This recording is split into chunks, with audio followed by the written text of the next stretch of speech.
尊敬的面粉们好，今天你们赚钱了吗？今天咱们来讲宽泛一点的话题啊，话题涉及到了狗狗币和派币，这两个币是网络上大家伙津津乐道的币种啊，也是很多刚接触币圈的人大概率会听过或者玩过的币啊。那狗狗币最近也出了一些状况，我们都知道狗狗币是马斯克强力推荐的，和马斯克是强绑定的。现在呢，马斯克被狗狗币的买家给联合起诉了。本来面具人之前也听说过这个事儿啊，狗狗币的消费者、投资者要起诉马斯克。当时呢，我没太在意，因为我觉得这个事儿闹不大，没啥大不了的。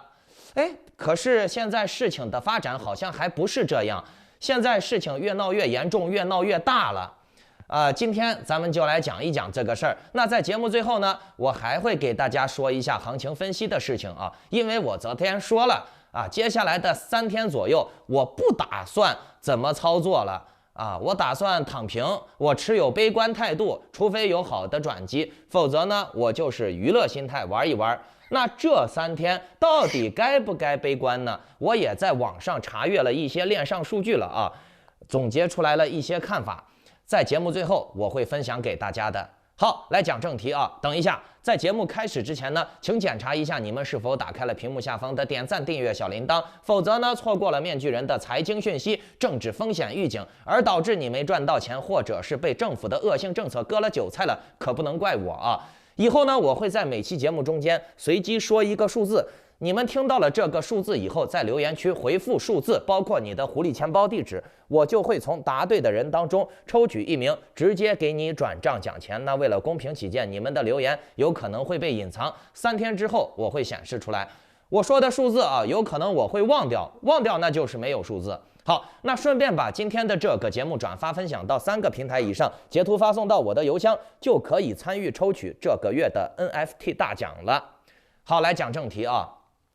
狗狗币去年真的是非常的火呀，当然了，狗狗币的爆火和马斯克是离不开关系的。80%的狗狗币的投资者都是冲着马斯克给他站台才去购买狗狗币的，对吧？那马斯克自己也是非常清楚的啊，没有他自己带单，那狗狗币也不可能涨这么多，甚至呢，幕后是否有一些资本在拉盘，这谁也说不清楚，并且呢，根据目前公布的诉讼情况来看呢，马斯克带单狗狗币是有利可图的。根据曼哈顿联邦法院起诉书显示，原告指控马斯克、特斯拉公司、太空旅游公司，还有 SpaceX， 还有 Boring， 还有其他的一些公司，最近又新增了狗狗币的基金会啊，指控他们这些公司、机构、基金会在2年内故意将狗狗币的价格推高了超过36000%，然后呢让它崩盘，于是呢就有很多人被套进去了，所以呢这些投资者就联合起来要求赔偿2580亿美金，2580亿美金，我就想说了，马斯克的身价也只有2000亿美金左右，你把马斯克全身上下扒干净了，他也赔不起。很多人都觉得这个事儿是个闹剧，对吧？面具人，我一开始也是这么想的，不过呢，我现在不这么觉得了。其实这个社会啊，真的是无利不起早的，没有利益的事儿是没人去干的啊，最多也就是小孩子、小学生不讲利益，成年人之间都是讲利益的。但是这个起诉马斯克的事情啊，你说他如果说没有证据，没有一定的把握，他是不可能起诉的，对不对？而且本身咱们从逻辑上推演，马斯克推狗狗币无利可图的话，他是不可能去做的。不过呢，起诉马斯克确实是很难成功，因为加密货币的取证难，不是实名制嘛，匿名化的，再加上马斯克本人有着强大的社会人脉关系。所以呢，你想扳倒他，想把他搞了，还真的是很难。可是，具体能不能把马斯克给搞了，还得看政府的态度。这个起诉马斯克搞狗狗币的事情啊，现在的热度非常的高。如果说政府觉得在这个事情上面对他的政治和利益都是有利可图的。我还真觉得马斯克会被搞，会被罚款，但是呢，不会被罚太多。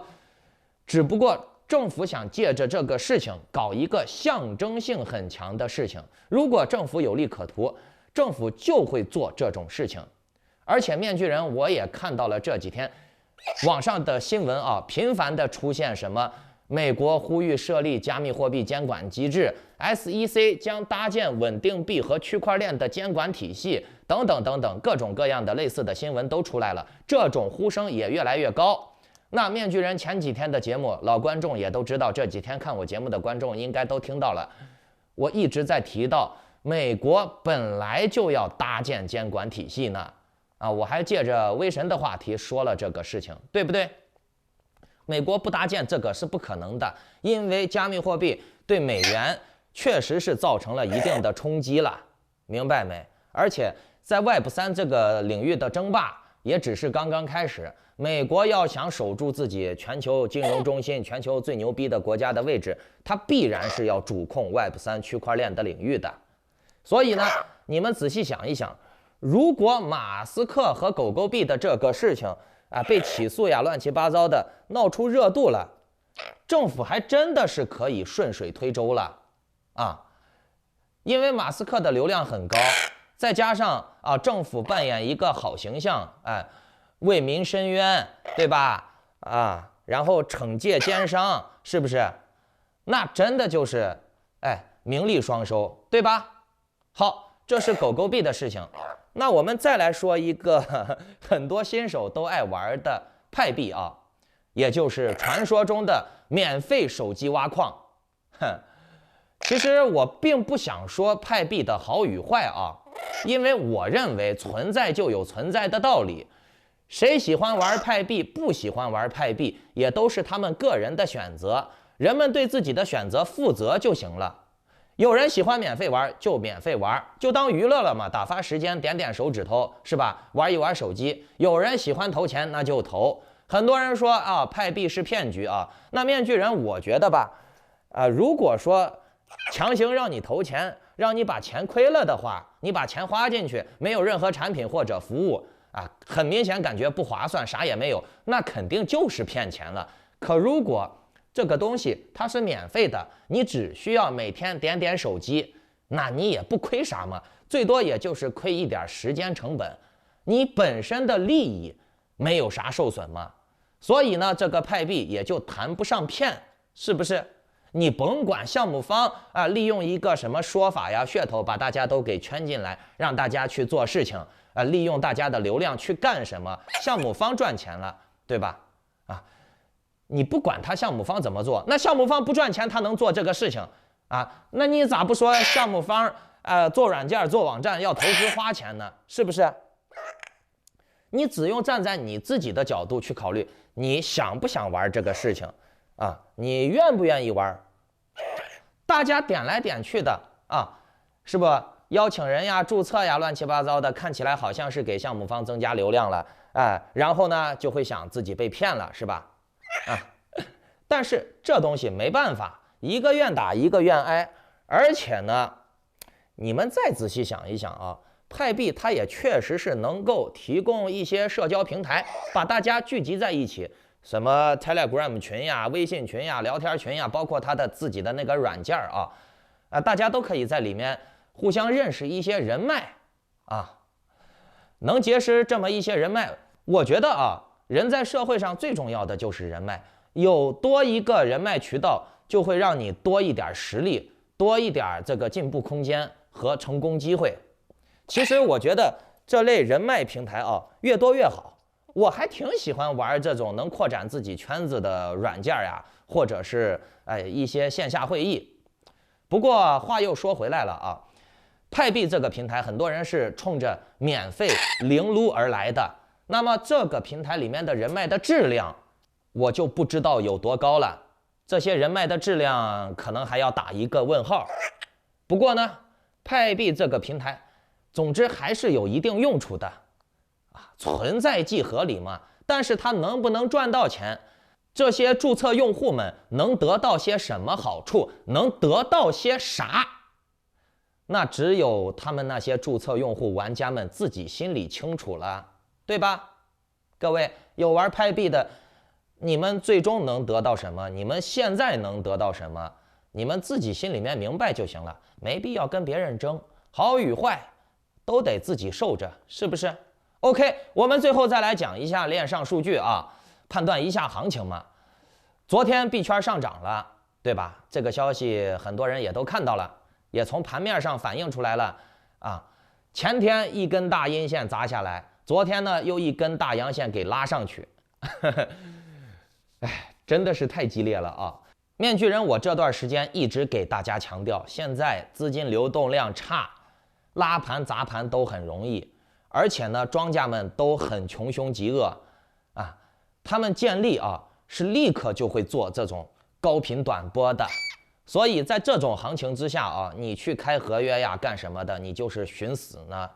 现货还能好一点啊，现货你如果说方向没有判断对。但是最近的行情就是高频震荡，你无论是买高了还是买低了，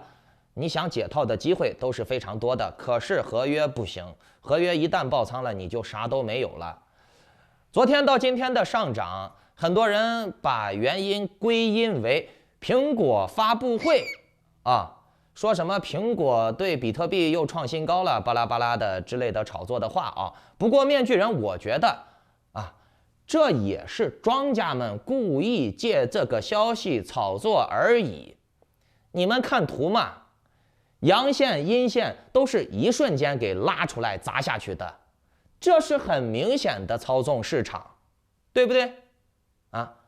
普通的散户是没有这么大的能量，是没有这么强的统一步调性的，一瞬间就能搞这么多的量，不可能。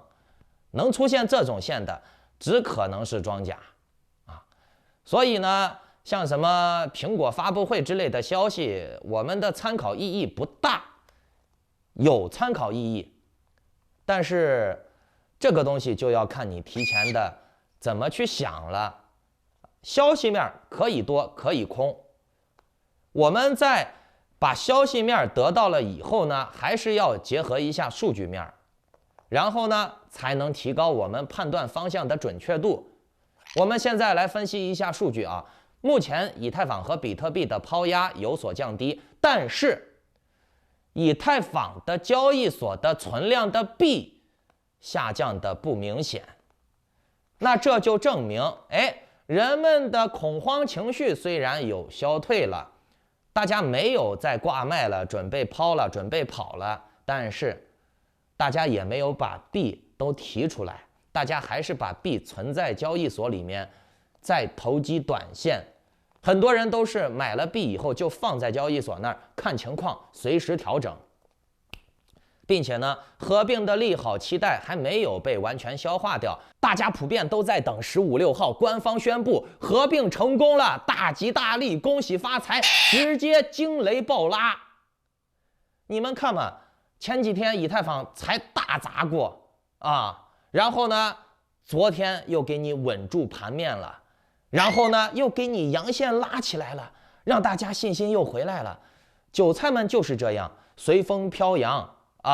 砸了它跑，涨了它又追。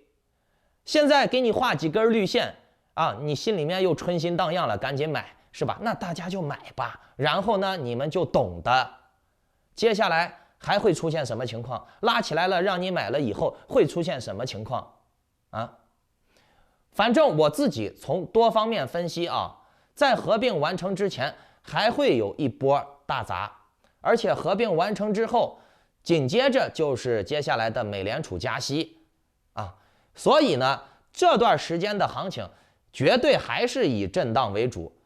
没有什么所谓的牛市呀、大利多之类的。大利多就算出现，也只是会昙花一现，给你出现一个10几个点的涨幅。你在那个时候你追进去了，你就赶紧套利5个点、8个点、10个点，拿到钱你就跑。然后呢，接下来的剧本你就懂的，涨多少再给你砸多少。庄家们现在也没办法，他们也被逼的资金不够，拉出来的钱他是不可能长期的用来拉盘的，他一旦是见到利益，他肯定是得把钱拿出来，明白了没？所以呢，我预判啊，今天是8号，15号是合并第2阶段的好消息，是吧？还差7天，7天的时间是足够庄家们做一个上下波段的，明白了没？那也是鉴于在这个基础上，我这几天啊，我打算躺平啊，并且呢，我更多的是预判它会砸，而且它就算不砸，我也不怕踏空，我也不会亏损，是不是？我只需要在合并成功的当天出现了连续的阳线了，我再追进去就好了嘛，对不对？这几天没有特殊情况的话，我是不准备做交易了，最多拿点娱乐资金测试一下盘面，测试一下我自己的盘感。OK， 如果你们想要学习更多的交易知识，包括获取及时的点位信息，如果说这2天有更合适的突发性消息，或者是我灵机一动，我判断了更好的点位了，那我做视频肯定是来不及的，我只能是在会员群里面发公告了。OK， 如果你想紧跟的话，那就请下载 Line 或者 Telegram， 搜索添加 ID Maskman118或者 Little 19860425办理会员入群手续。OK， 祝您52